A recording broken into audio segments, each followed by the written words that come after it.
Hello, bookish friends. Welcome and welcome back to my channel. My name is Drew, and this is Drew's Ambitious Reading. And welcome back to monthly wrap-ups.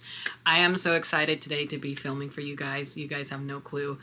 The reason why I'm excited is because I don't know if you notice anything new. I don't know if you notice anything wickedly new lately. So I recently just got this cool Alphabet t-shirt from Hot Topics last weekend with my friend Liz. Look how cool this looks. Like, yes, please. She's so badass. I love her. Anyways, let's jump into this monthly wrap-up. You guys know how we do it here. I always talk about what I'm currently reading at the beginning of the video. Then I go into my monthly stats. And then we talk about the books I've read. And of course, as soon as I start filming, Miss Angel wants to get out. Go.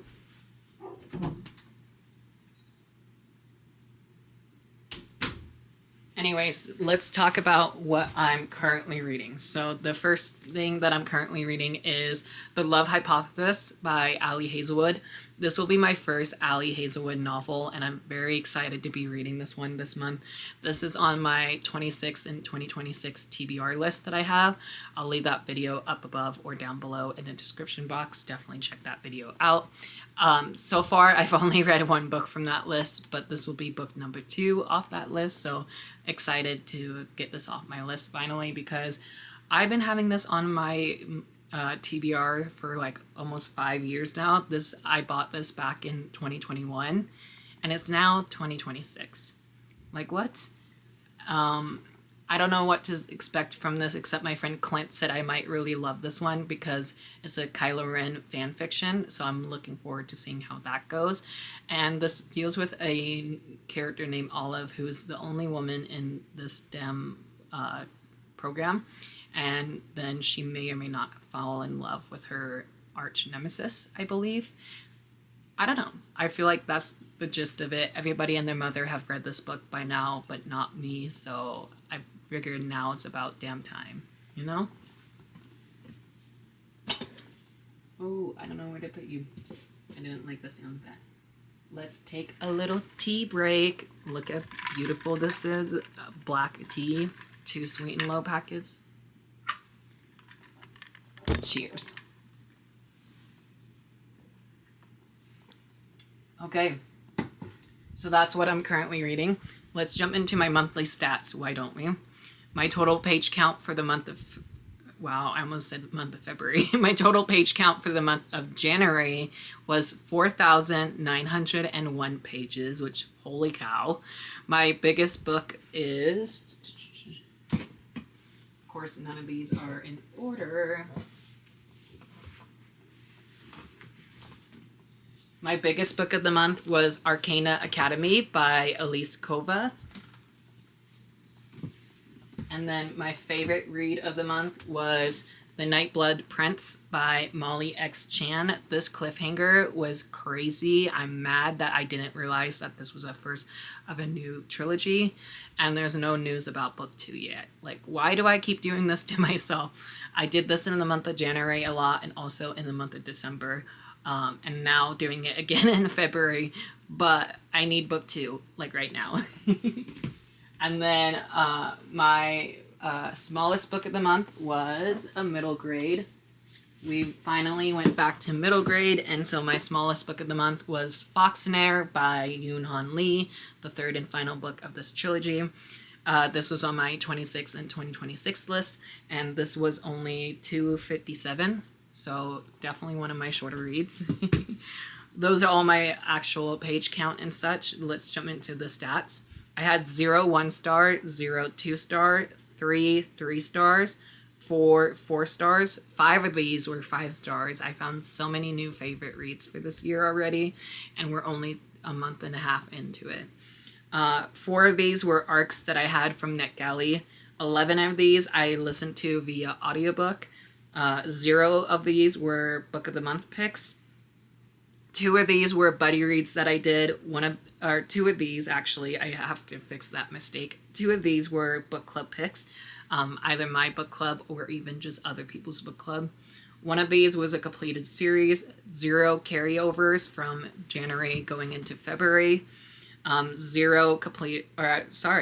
completed series, and 2 library books that I read, so I've already returned them and I'll have to put a picture in. 0 of these were graphic novels, 0 new releases from 2026, and then 1 of these were an Owlcrate pick. 2 of these were on my monthly TBR. 4 of these were sequels. So those are my monthly stats. I was talking with my bookish friends the other day. I was like, maybe for my February wrap up, I can change my stats of how I do it. Because I love the layout that I do for it. I just think because I have so many monthly book boxes, I feel like there should just be a category for just book boxes in general and then see how much of those I read each month. I think that would be a cool idea. If you guys would like me to change that, let me know down in the comments below. But anyways, let's jump into our 2026 wrap up, shall we? In January, let me know what you started the month off with January. For me, I started the month off with Deadly Ever After by Brittany Johnson. This is a YA fantasy standalone novel that was really, really good. There's a quote in here that had me crying. I was like, oh, this hits really close to home. And I was like, oh, this is so good. It's a sapphic, almost like Cinderella retelling with zombies in it.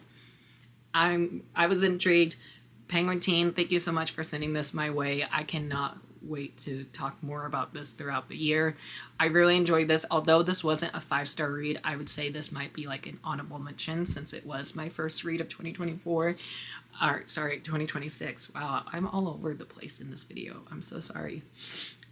This was a great one and done deal for a fantasy novel. If you love anything like Holly Black, definitely check out this one. I use this for buzzword as well. So the buzzword for January was before or after, and I managed to get the word after in here. So I love that for me.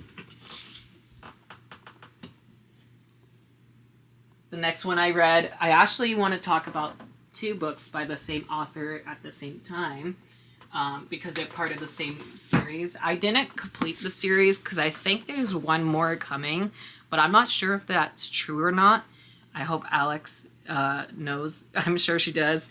But if that didn't spoil you of the books I read next, I read the Grimm and Oro Grimm and Oro novella that is part of the Lightlark series. So there's Grimm's side and then there's Oro's side. This one made me love Grimm a lot more in this one instead of loving Oro. I felt Oro felt a little bit flat for my taste. But I loved that I was able to like flip through and like read from both point of views. It was actually really cool doing it that way. I finished this in like 3 days just because I had work this month a whole lot. And I honestly, chunky fantasy books have been taking me a little bit longer than normal nowadays, which is okay with me because I want to enjoy them, especially because they are 2025 new releases.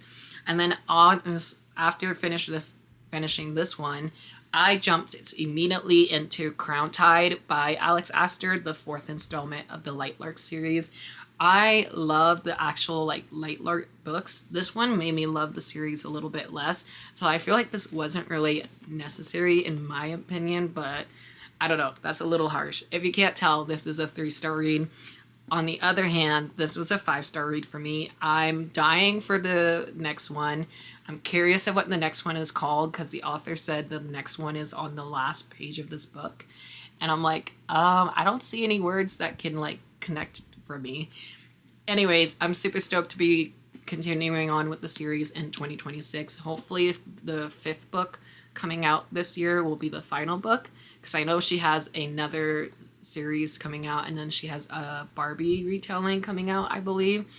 So she has more projects than just the Lightlark universe, but I feel like 5 books is like the good number for a book series, you know? That way we don't have to keep waiting for each installment. If you don't know what the series is about, I don't know where you've been the last 4 books. I've really enjoyed each and every one of them. I thought book 3 was my favorite, but then I read this one and I was like, nope, this one might be taking the cake for favorite of the series. These are so enjoyable. If you don't know what Lightlark is about, it's about this colony who has like 5,000 people on it, and every like 5,000 years there's a competition that they have to go for to get to the throne. If you love anything like Hunger Games, you will love this universe, and I hope you check it out because it's so good. It's like cotton candy almost, you know, like the sweetness of it. That's how good it is. So 3-star read and 5-star read, my first 5 stars of the years actually. So we are having high hopes. I should really clean up my bookshelf after this. The next books I read, I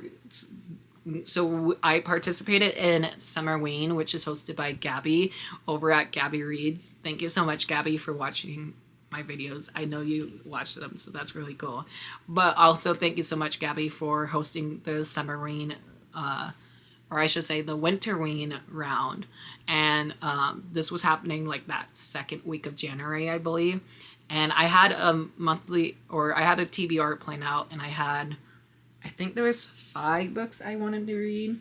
1, 2, 3, and then one of them's a library book. 4. Yeah, there was 5 books in total that I wanted to read, and I read 4 out of the 5 that I planned.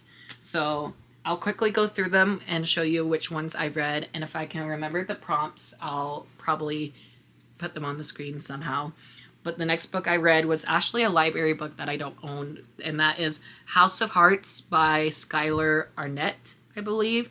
This is another one that is an arc that I have from Penguin Teen. So I was like, might as well just kick all my Penguin Teen arcs off my list. That way we can actually read and review them. And oh my goodness, I read this book in literally one day. I used this prompt for reading a book in the dark, and that was such a cool experience to do so. So thank you, Gabby, for doing that. This cover, though, is also very creepy. I kind of might buy a physical copy for myself soon. This one was really enjoyable. It's like Queen of Hearts retelling almost, but then they're set at a boarding school. And I was like, boarding school setting, sold. There's romance, there's morally great characters, there's a mom who's keeping secrets from her daughter, and it's just the daughter uncovering what happens from those secrets.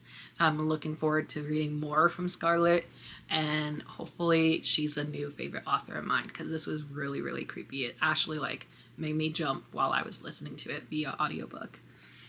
So 4 out of 5 stars for that one.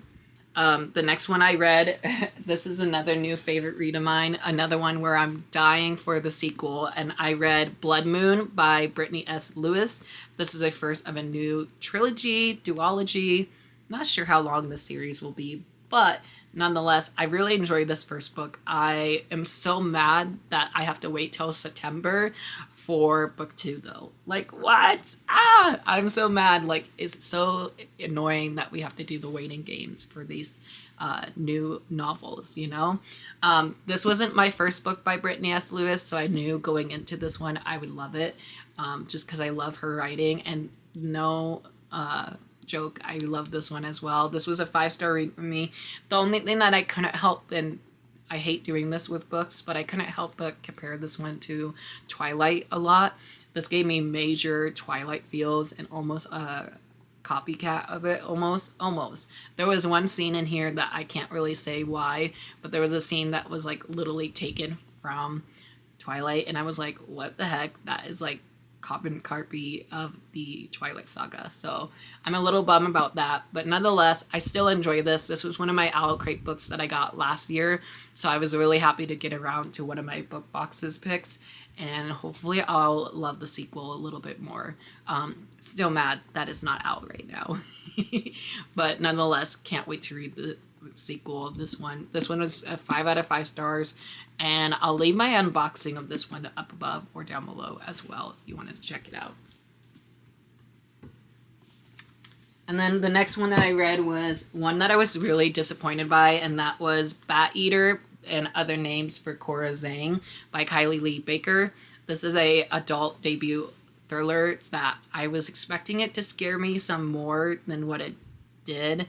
I wasn't really scared with this one. I also read this way too quickly, I think. So maybe I need to go back and reread it. But I read this because I love Kylie's writing. I read other books by her before, and everybody and their mother has been talking about this book. I think a lot of people have this on their TBR for Winterween as well. Again, another shorty but torty of a novel. It was quick and easy, made me get through it very fast. Love the narrator. It was Natalie Naudus, and I really enjoy her narrating lately. So I enjoyed it for that. So that's why it got 3 stars from me. Otherwise, I think it would have been 2 stars because it just wasn't what I thought it would be. I didn't realize that this was set in the pandemic times, and I was like, whoa, that's way too soon after being it 6 years later. Otherwise, it was still good. Not memorable, but it was all right. You know, it might be my least favorite if I had to choose a least favorite. I'm sorry, Kylie. Don't hate me. The next one I read was definitely a new favorite, and that was The Nightblood Prince by Molly X. Chain. Oh my goodness, I am dying for book 2 of this one as well. Like, where are all these sequels? Why can't they come out right after book 1? I've already talked about this one in the beginning, so I won't say too much about this. I read this for the prompt of read a book with blood on the cover. And I don't know if you can see that on the person's face right here. There's blood coming out on the lips, and then there's also blood right here on the forehead. Very intrigued to see what book 2 is going to have installed for us. Can't wait to see. If you love a good love triangle with 2 princes and 1 prince, or 2 prince and 1 princess, I should say, definitely read this novel. And I love 1 prince more than the other prince, so I'm definitely on, was it Team U? I don't know. If you love vampires, definitely check this out, because that's what this is about. This deals with a vampire clan who is trying to take over this kingdom, and it's like a Mulan retelling as well, so it's like very intriguing. So definitely will be reading more from Molly in the future. Iced tea break number 1.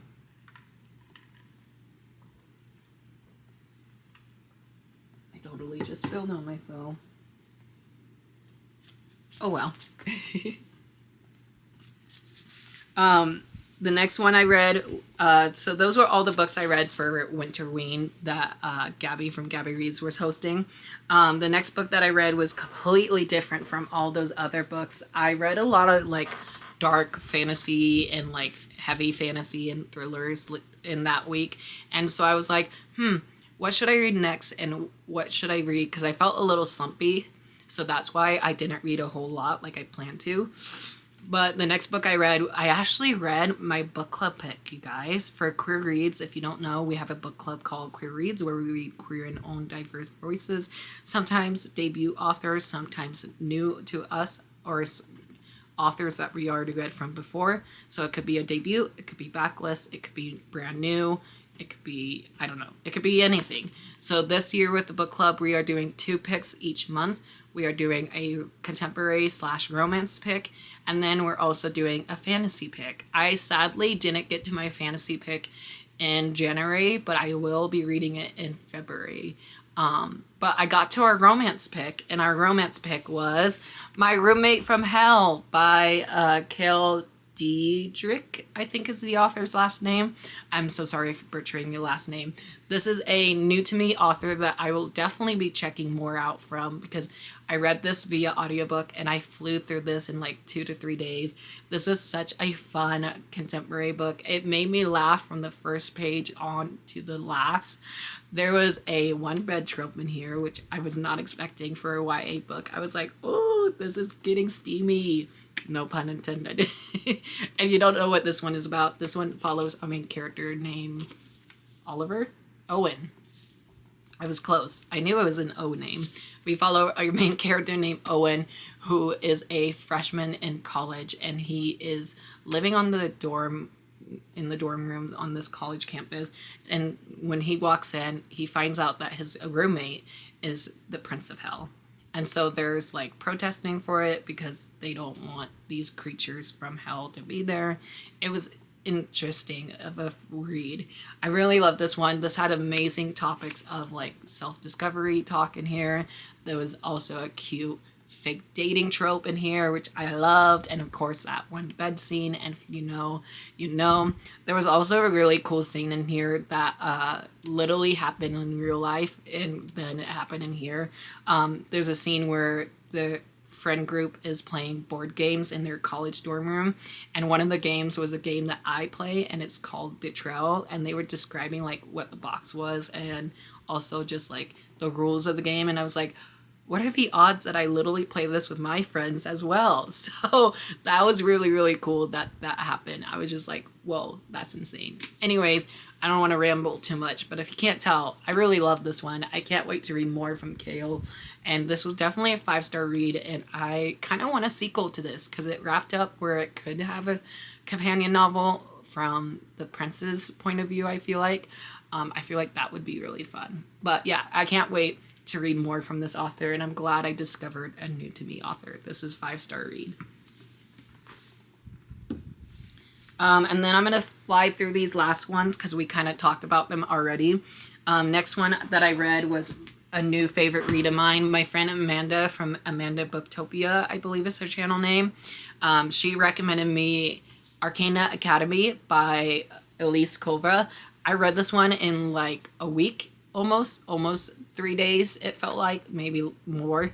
But once I started this book, I could not put it down. Once I hit that 100-page mark, I was like, ooh, this is so good. I'm hooked. I'm intrigued. I could not stop thinking about this book. Like when I was at work and I couldn't read, I was like, what is happening to these characters, you know? But nonetheless, I really enjoyed it. Anytime I had a chance to listen to this audiobook, that's what I was doing.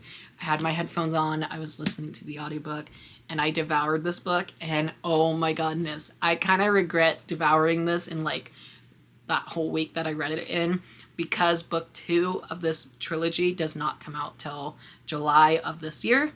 So again, another waiting game. If you love Throne of Glass, definitely check this one out. This one was so fun. This is her adult fantasy debut, I believe. So I want to go back and kind of read some of her YA books and see if I love her YA books now that I know that I love this one. Despite this being so chunky, I literally like flew through this listening to it via audiobook. So the chapters are really short too, and I feel like that helped out a lot as well. And once you get to know the characters, you will be in love with them. Thank you, Amanda, for recommending me this one. I read this very quickly, and I kind of regret it, but kind of don't, because now I have to wait for book 2, just like you have to. So 5 out of 5 stars. First book that I read from the author, and it was on my 12 friend rec, which I haven't filmed that video yet, but hopefully soon. The next book I read, we already talked about this being my shortest book of the month, and that was Foxnare by Yoon Han Lee. This was a 3 out of 5 star read. I didn't really love this. I feel like if I read this sooner than I did, I would love it a tad more if I read these back to back. But I'm happy I got it off my list. It's on my 26 and 2026 list, you know? So I'm happy to get those completed early on. The next book that I read, this one was a fun read. This one reminded me a little bit of the selection from Kira Cass, I believe is who wrote that one. So if you love that series, check out The Rose Bargain by Sasha Payton Smith. Another opportunity, or another mistake of mine, I guess, is I read book 1 and now I'm waiting for book 2. Book 2 comes out in April, so it's not as terrible as some of the others that I'm waiting for, but nonetheless, I'm curious to see how this is going to go. I was not expecting this ending to end it the way it did, and if you know, you know. I really enjoyed this. This one was a tad slower for me because it is historical fiction. It's set in 1800s, I think. So it was a little confusing for me in the beginning, but nonetheless, once I got to know the characters and everything, the banter in here was really bantering, and I'm looking forward to seeing what happens in book 2 because this ending was a crazy cliffhanger. And then after that, I read Illusions of Fire by someone Nisha Sharam, I think. I don't know. Cover will be up here. This is a beautiful book. I read this for the reading challenge of patterns on the cover, and I really enjoyed it. 4 out of 5 stars. This was not a standalone like I thought it would be, so a little mad that there's no news about book 2, but nonetheless, I really enjoyed it. 4 out of 5 stars. And then the last book that I read for the month of January was a Mill retelling of Romeo and Juliet, and I loved this one so much. This is a 5-star read for me, and that was Teach the Torches to Burn by Caleb Rogan. This is part of the classic series of the remixes that they're doing. This is their book that I got from Owlcrate, so this is their cover, and then the original cover is actually underneath. And that's the original cover. Like, how cool is it from going from this to that? I really enjoyed this one. Again, this was another quick read because it is a contemporary novel. I read this in 2 days. Loved it. 5 stars. New favorite of the year. And there you have it. That is everything for this monthly TBR. Monthly wrap up. Let me know if you want me to change anything during these wrap up videos. If you do, please leave them down in the comments below. Also, let me know what your first read of January was, and I would love to talk to you guys in the comments below. And I'll see you guys with another video soon. If you haven't hit that subscribe button yet, please do so. Hit that like button, as it always helps me out. And turn your notification on so you don't miss any new videos coming from me soon. And I'll talk to you guys later in the comments. Goodbye.